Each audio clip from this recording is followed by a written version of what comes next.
परभणी लोकसभा मतदारसंघाचे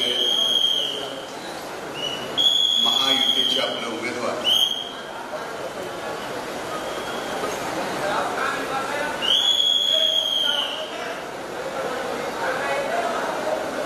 या परभणी जिल्ह्याचे भावी खासदार आदरणीय माधवरावजी जानकर साहेब,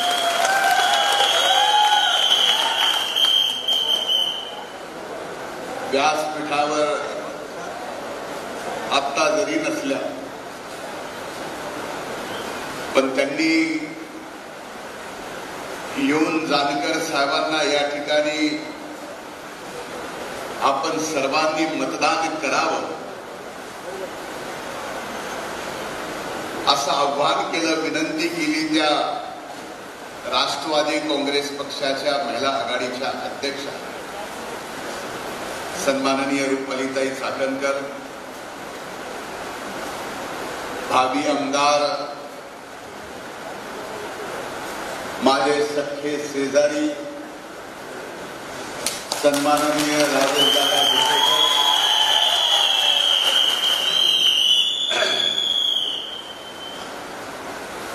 आदरणीय आईसाहेब, सन्माननीय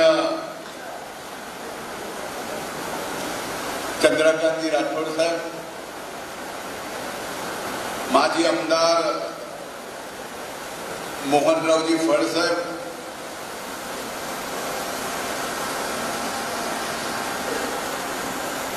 माननीय सूर्यवंशीजी डॉक्टर सुभाषजी कदम, डॉक्टर केदार खतीम, माननीय बाबासाहेबजी जामगे, बाळासाहेबजी जाधव, रमाकांतजी जागीरदार, माननीय नकातेताई, शिवाजीरावजी मवाळे, लक्ष्मीकांतराव देशमुख, दत्ताभाऊ बाडोळे, रावसाहेबजी पांडुळे, रंगनाथराव सोळंके, दशरथराव सूर्यवंशी, श्रीरामजी राठोड, महादेवराव गिरे पाटील, व्यासपीठावर महायुतीचे सर्व सन्माननीय नेते,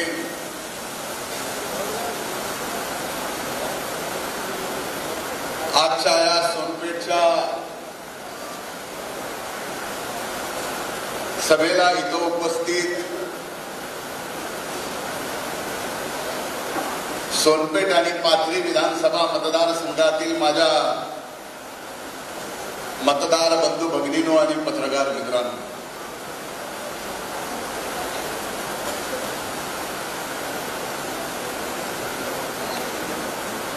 खरं तर मी काय बोलायच्या अगोदर या सभागृहाचं नियोजन करणारे जे कोण असतील त्यांनी एवढे मोठे पंखे जर बंद केले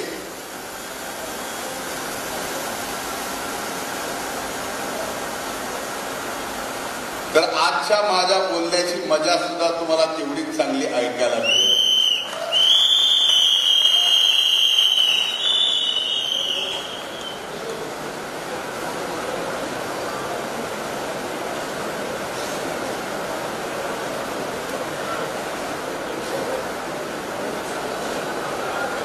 आपण परभणीकर भाग्यवान आहोत की 2024ला का होईना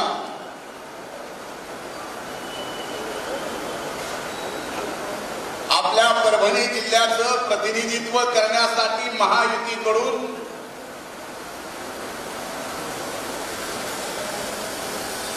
राष्ट्रीय समाज पक्षाचे अध्यक्ष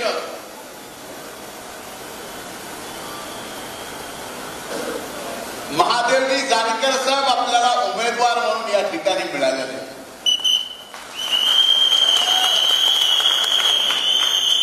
मी फार जबाबदारीपूर्वक बोललोय की आपण परभणीकर फार भाग्यवान आहोत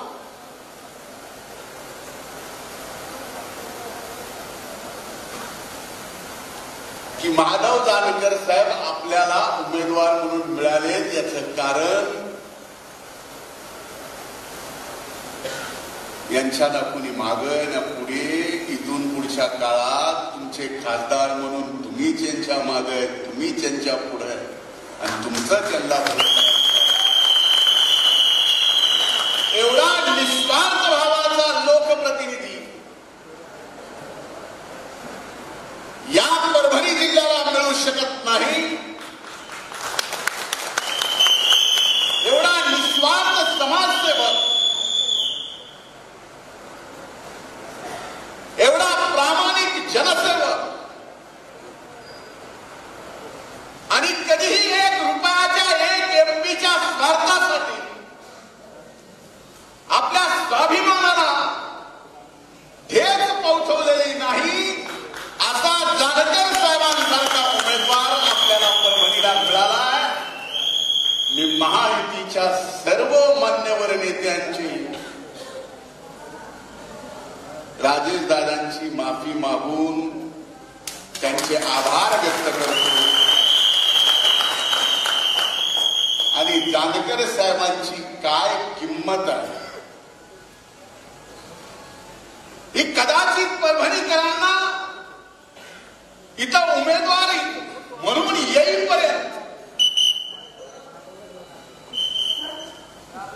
एवढी नसावी. उमेदवार म्हणून आले आणि तुमचे कधी झाले हे परभणीकरांना सुद्धा कळालं नाही.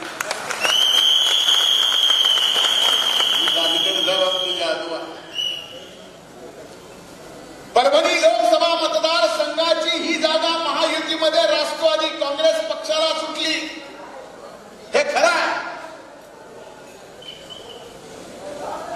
आमचे उमेदवार राजेशदादा त्या ठिकाणी अनेक दिवसापासून कामाला लागले होते, त्यांच्या सहित मीही कामाला लागलो होतो.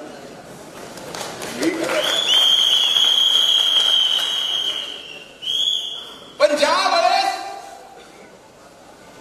महायुतीमधून आदरणीय देशाचे प्रधानमंत्री तिसऱ्यांदा या देशाच्या प्रधानमंत्री पदावर बसणार आहे, त्यावेळेस परभणीमधून लोकप्रतिनिधी म्हणून किंवा महाराष्ट्रातून लोकप्रतिनिधी म्हणून माधवराव जानकर साहेबांनी मोदी साहेबांच्या पाठीमागे तिथं उभं राहायला पाहिजे. की महायुतीच्या नेत्याचा ज्यावेळेस विषय ठरला त्यावेळेस ते म्हणले आता परभणीमधून जानकर साहेबांना उमेदवारी द्यावी लागते. जानकर साहेब, तुम्ही मोठे नेते आहात, तुम्ही एका पक्षाचे राष्ट्रीय अध्यक्ष आहात, तुमचं बोलणं झालं की डायरेक्ट अमित शहा साहेबांशी होतं. तुम्ही तिकडून फिल्डिंग लावत होता. मग काम राजेशदादाला समजून सांगायचं होतं. तुम्ही तिकडं समजून सांगत होता, आम्ही दादाला समजून सांगत होतो की दादा काळजी करू नका, आपल्याला अजितदादाने दिलेला शब्द आणि तो शब्द हा धनंजय मुंडे आता जानकर साहेब सुद्धा भावी आमदार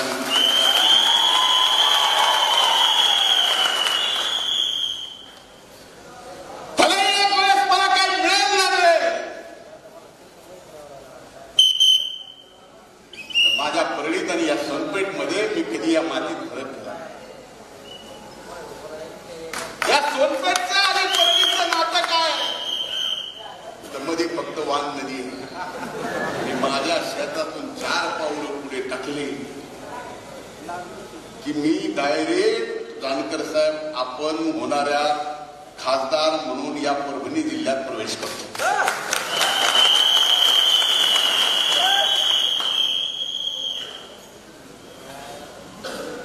आमच्या परळी तालुक्याची आरती बाजारपेठ सोनपेठ आहे आणि आरती बाजारपेठ परळी आणि सोनपेठकरांचं सुद्धा तसंच. मला लहानपणी आपल्याकडे माहिती आहे म्हणून मी सांगतो, माध्यमांना हे कळणार नाही.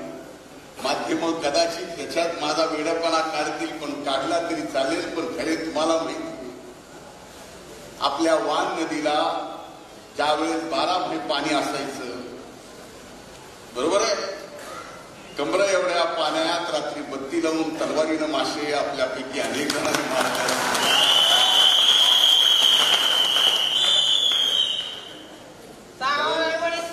अरे खरंय का नाही? माध्यमवाले म्हणतील काही मग तलवारीनं मारते यांना काय ब्रेकिंग न्यूज म्हणजे खरं. आणि आम्ही नात्र्यापासून मी आणि माझ्या गावातले असंख्य मित्र सोनपेठ पर्यंत मासेमारी देत होतो. तरी आमचं आगळं वेगळं नातं.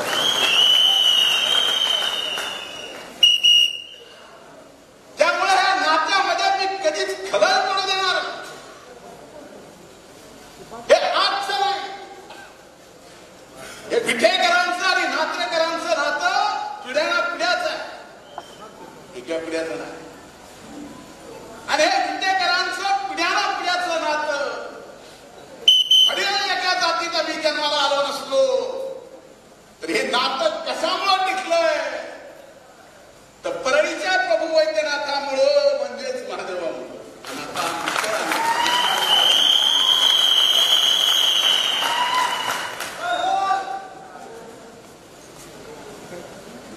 आता इथं तुमचा प्रश्न किती प्रामाणिकपणानं सुटला बघा. मी फार आणखी जास्त बोलणार आहे, तुम्ही काळजी करू नका.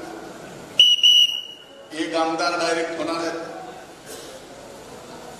बाबाजी ऑलरेडी आमदार आहेत. मोहन बाबा फिकर मत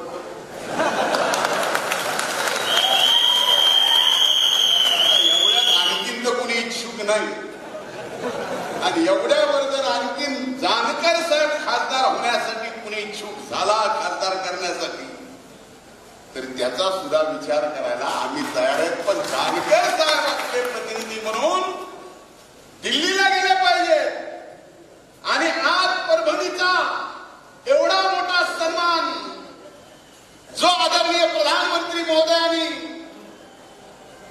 परभणीच्या सभेत त्या दिवशी मला येता आला नाही. मी सलाईवर की तुम्हाला छोट्या भावाची उपमा.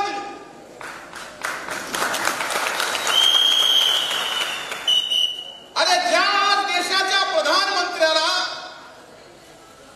10 वर्षाची सत्ता या देशाची मिळाली तर त्या देशाच्या प्रधानमंत्र्यांनी आपल्या देशाची प्रतिष्ठा जगभरात एवढी वाढवली की जगातल्या कुठल्या देशातल्या एखाद्या सरकारमधल्या मंत्र्यांनी आपल्या प्रधानमंत्र्याच्या विरोधात बोललं तर तिथला प्रधानमंत्री त्या मंत्र्याचा राजीनामा घेतो. एवढी ताकद आपल्या देशाची झाली.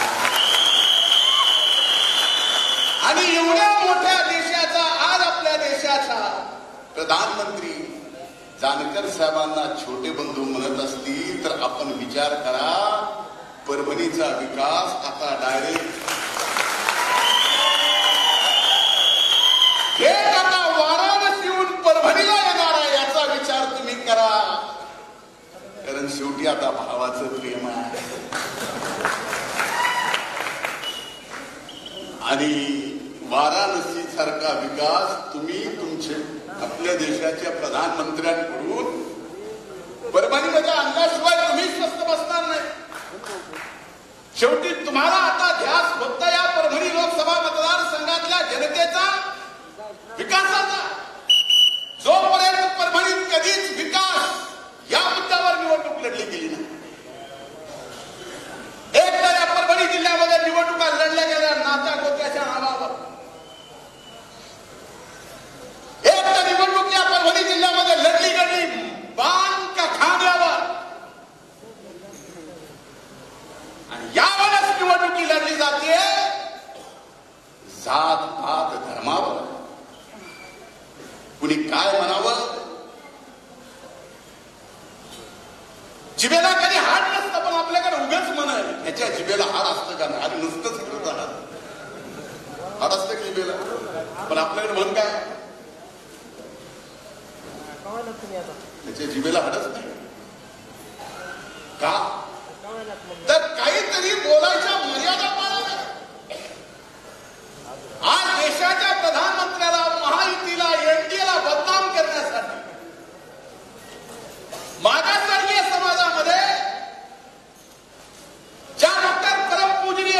बाबासाहेब आंबेडकरांनी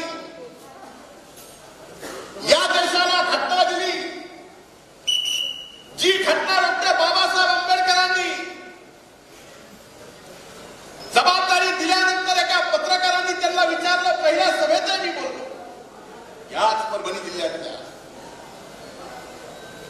की आता एवढ्या मोठ्या लोकशाही देशाची घटना लिहायची जबाबदारी बाबासाहेबची आता तुमच्यावर आली. तुमच्या समोर एवढ्या मोठ्या देशात एवढ्या लोक, वेगळी भाषा, वेगळी राज्य, वेगळं राहणीमान, वेगळे धर्म, या सगळ्या गोष्टी असताना तुम्ही या देशाला संविधान कसं देणार? किती अवघड काम आहे. तर डॉक्टर बाबासाहेब आंबेडकरांनी सांगितलं, ज्या राज्यात, ज्या देशात युगपुरुष छत्रपती शिवाजी महाराजांनी रयतेचं स्वराज्य उभं करून दाखविलंय, 18 पगड जाती धर्माला सोबत घेऊन, ते स्वराज्य अभिप्रेत समोर ठेवून घटना लिहायला मला काहीच अवघड नाही. आणि आमच्यावर आरोप केला जातोय की आता म्हणलं हे घटना बदलणार, घटना संपवणार. अरे आज आमचे नेते, राष्ट्रवादी काँग्रेस पक्षाचे आदरणीय दादा फडणवीस साहेब, एकनाथ शिंदे साहेब, देशाचे गृहमंत्री, देशाचे प्रधानमंत्री, या सगळ्यांनी देशाला सांगितलं की जोपर्यंत चंद्र सूर्य आहे तोपर्यंत परमपूजनीय डॉक्टर बाबासाहेब आंबेडकरांची घटना कोणीही बदलू शकत नाही. त्या घटनेमधले अधिकार सुद्धा कोणी बदलू शकत. ज्या घटनेने या देशातल्या प्रत्येक जाती धर्मातल्या लोकांना ताटमानेने जगायचं अधिकार दिला, काय खायचं याचा अधिकार दिलाय, काय घालायचं याचा अधिकार दिलाय, काय लिहायचं याचा अधिकार दिलाय, काय बोलायचं याचा अधिकार दिलाय. हे अधिकार कुणीही काढू शकत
निवडणुकीच्या वेळेस लढाई म्हणायचं कुणासोबत आहे, खान के खिलाफ पान की लढाई, आणि इकडे मात्र इमानदार बांधचे देवाची जमीन ही.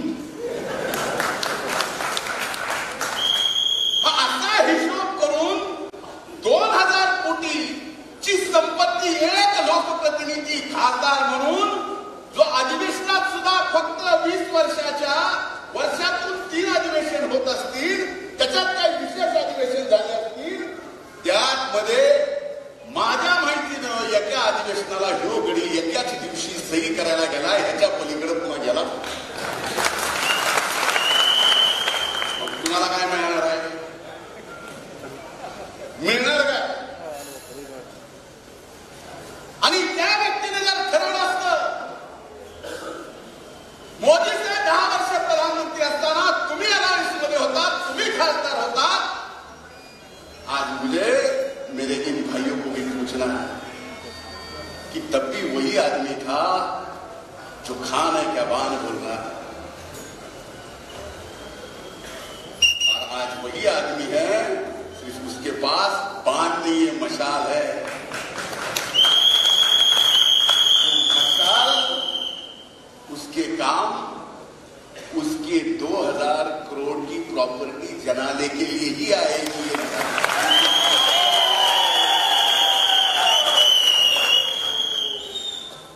त्यामुळे आपल्याला आज खऱ्या अर्थानं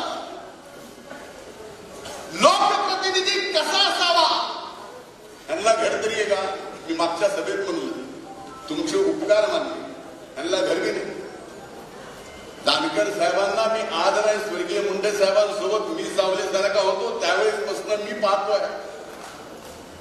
यांच्या नजरेत नसायचो, कारण मी मुंडे साहेबांच्या राजकारणात सावलीसारखा असायचो, पण त्यांच्या सुद्धा नजरेत नसायचो. पण मी आज आपल्याला जबाबदारीपूर्वक सांगतो की या माणसाला घर नाही, धार नाही. कोविडच्या काळात लॉकडाऊनची वेळ आली, कुठं राहावं तर गेवराईमध्ये आमच्या वाघमोडे महाराजांच्या शेतात तुम्ही 3 महिने राहिलात, आणि हे 3 महिने राहिले वाघमोडेंची त्या गावात 8 घर. तुम्ही कोविडमध्ये 3 महिने राहिलात, त्याच्यानंतर ग्रामपंचायतीच्या निवडणुका लागल्या आणि वाघमोडेचा भाऊ सरपंच झाला जानकर साहेब.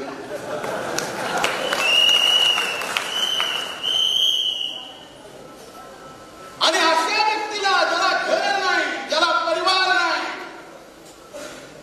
ज्याला कुणासाठी काही करायचं नाही, आज तो व्यक्ती परभणीमध्ये उमेदवार म्हणून आले आणि त्यांनी स्वतः शब्द दिलाय की या ठिकाणी आता मी घरही घेतलंय, तुमचे आभार मानतो की त्या घरात त्यांना खासदार म्हणून गृहप्रवेश तुमच्या शुभ आशीर्वादाने करा. याच्यासारखा शुभ आशीर्वाद आणि याच्यासारखं दैवी काम दुसरं कुठलं नसणार आहे. ज्याला घर नाही, दार नाही, जो वन समाजाच्या सेवेसाठी संन्यासासारखा फिरतोय, त्या व्यक्तीला जर तुम्ही स्थिरावून या ठिकाणी तुमची सेवा करण्यासाठी एक घर देत असताल आणि ती सेवा करायला खासदार म्हणून तुम्ही त्या घरात प्रवेश करून देणार असाल, याच्यासारखं पुण्याचं काम दुसरं कुठलं आहे का विचार करा. माझा जर बोलणं, माझा जर एक शब्द तुम्हाला यातला चुकीचा वाटला तर मी आपल्याला सांगतो, आपल्या रात्री घरी जा, झोपायच्या अगोदर आपल्या मनावर हात ठेवा, आपल्या आपल्या कुलदेवतेला स्मरवा आणि स्मरून विचार करा, मी जे बोललोय ते खरं आहे का नाही. आज यांच्याकडे काय नाही. यांनी सांगितलं की कोण कशी निवडणूक लढवतो ह्यांना सुद्धा माहित नाही. अरे असे अनेक अदृश्य लोक आहेत जानकर साहेब तुमच्यावर प्रेम करणारे, की तुमच्यासाठी या परभणीमध्ये इथं येऊन तुमच्यासाठी जीवाची बाजी करून निवडणूक लढतात. आणि माझी तर जबाबदारी आहे, मी बांधावर आहे परभणी आणि बीडची. त्यामुळं तिथली जबाबदारी बीडची घेऊन इथली सुद्धा जबाबदारी घ्यायची आणि तुम्हा दोघांना प्रधानमंत्री मोदी साहेबांच्या पाठीमागं बीडच्या परभणीच्या विकासासाठी या ठिकाणी पाठवायचं हेच माझं खऱ्या अर्थानं स्वप्न आहे, आपलं सुद्धा. दादा तुम्ही नशिबाला आमदार, मला आठवतं मी पहिल्यांदा भारतीय जनता पार्टीमध्ये युवकचा अध्यक्ष होतो आणि या महाराष्ट्रात पहिली सभा आदरणीय मोदी साहेबांची युवकचा अध्यक्ष म्हणून मी पुण्यात घेतली होती. एवढी मोठी सभा झाली होती. आपल्यापैकी काही जण साक्षीदार त्या सभेचे असले नाही. त्या सभेत सुद्धा मला मोदी साहेबांच्या एवढं जवळ जाता आलं नाही. दादा तुम्ही एवढ्या जवळ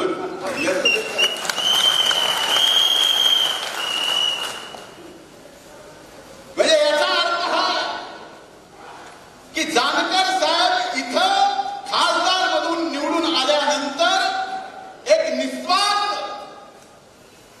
आणि सामाजिक सेवाभाव ठेवणारा माणूस ज्यावेळेस इथला लोकप्रतिनिधी होईल त्यावेळेस इथल्या प्रत्येक माणसाचा सामाजिक, औद्योगिक, शैक्षणिक, साहित्यिक आणि त्याच्यासोबत राजकीय सुद्धा विकास झाल्याशिवाय राहणार नाही.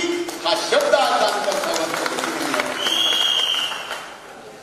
त्यामुळं ही निवडणूक परभणी जिल्हेकरांनी हात जोडून पाया पडून सांगतो, ही जातीपातीची निवडणूक नाही, ही जात पात धर्म बघायची निवडणूक नाही, ही ग्रामपंचायतीची निवडणूक नाही, ही देशाचा प्रधानमंत्री कोण असावा आणि येणाऱ्या काळात देशाचे सूत्र कुणाकडे असावे याचा निर्णय करणारी ही निवडणूक. आता एकीकडे मोदी साहेब आहे, एनडीए देशाचे प्रधानमंत्री म्हणून खंबीरपणानं 10 वर्ष देश सांभाळला आणि 70 वर्षात त्यांना जे करता आलं नाही ते 10 वर्षात करून दाखवलं.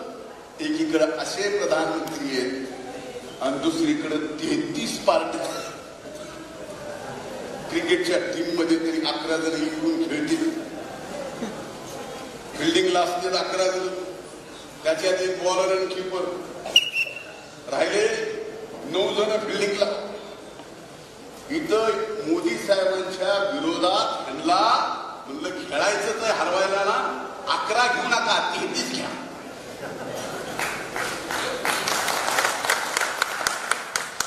तीन विकेट कीपर लावा, 3 बॉलर लावा, बॅट्समन मात्र एकच मोदी साहेब.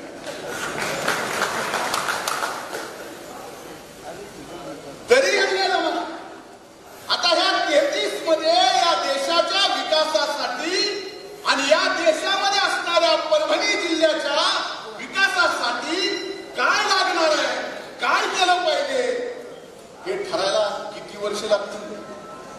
मी इमानदारीने सांगतो की ह्या 33 जणांमध्ये इतक्या बैठका झाल्या आणि आज फक्त मोदी नको या देशात म्हणून त्यांचे विचार जरी एकत्र नसले, एकत्र आले का फक्त मोदी नको, राग मोदीवर आहे का, तर देशाचा विकास इमानदारीने होतोय, देश भ्रष्टाचार मुक्त होतोय, देशाची प्रतिष्ठा जगात वाढते म्हणून नकोय. पण या 33 जणांपैकी 1 जणांनी तरी म्हणावं की आमच्या 33 मध्ये मी पंतप्रधान म्हणून मोदींच्या विरोधात आहे. म्हणू शकतो कुणी, म्हणजे आज म्हणू शकत नाही, ते उद्या तुम्हाला काय देणार आहेत याचा विचार तुम्ही करा, त्याची निवडणूक करा. म्हणून जात पात धर्माच्या पलीकडे जाऊन एक साधारण सर्वसामान्य कुटुंबातून स्वतःला समाजसेवेसाठी संन्यास घेऊन आज परभणीमध्ये महायुतीचे उमेदवार म्हणून माधवरावजी जानकर साहेब उमेदवार म्हणून आपल्या सगळ्यांच्या समोर उभे, या परभणी जिल्ह्याचा अभूतपूर्व विकास करण्यासाठी उभे.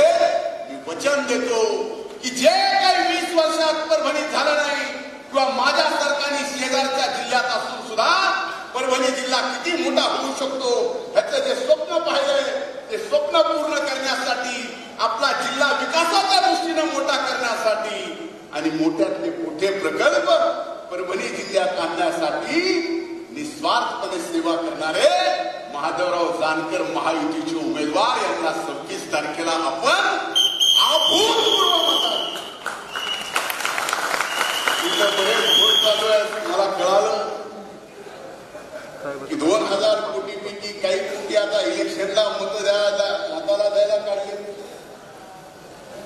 काढले असले तरी घेतील, पण घेऊन सुद्धा मत देणार.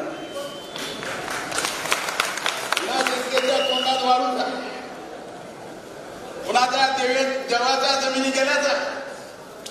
आणि इथं व्यापाऱ्याला सुद्धा धमक्या दिल्या जातात.